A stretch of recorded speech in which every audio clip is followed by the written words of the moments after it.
yeah, so there's a attunement to the intersubjective field Yeah. that is in the dimension of felt sensing. Now I use vocabulary like attunement, but it's all pointing to the same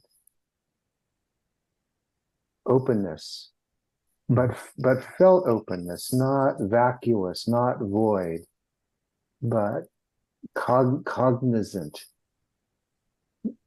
that is non-conceptual, but could also be conceptual. The concepts could, pop out here and there, but the big difference, and it's probably true for focusing oriented therapy, it certainly was for what I did, is that you don't give that a lot, you don't follow that too far, unless the person really needs to nail down an understanding. And then the emphasis is on understanding experience. But that's not as robust as understanding the experience and experiencing the understanding. So I would privilege the experiencing of the understanding, which is felt sensing. What I'm taking from that is the client might have a moment of understanding, and there could be a shift there, and there could be some satisfaction that they realized something freshly or more deeply.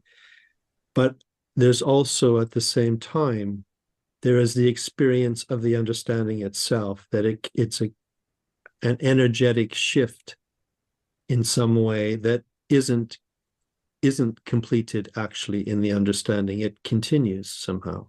Exactly. So I see this as the biggest difference between psychology and I guess we could say spirituality, although that word is tricky, means too much. Psychology wants to nail down, wants to come to an understanding. And then, great, a shift. Now I see myself at a better perspective. I can put the past in better perspective. I'm a little freer in my body now. Also, something has freed up. And so I'm finished with that, and I'm gonna now be the new me Mhm. going forward.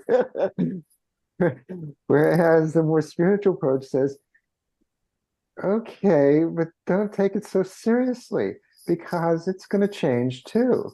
Yeah. There's a tacit understanding that nothing is real in the sense of reified, solidified, concrete. Everything is Mhm. in transit, is fluid. Mhm. There's no self we can pinpoint, and if we do, it'll change anyway. Um, but it doesn't mean that we're lacking intelligence, that we're going into some kind of a void.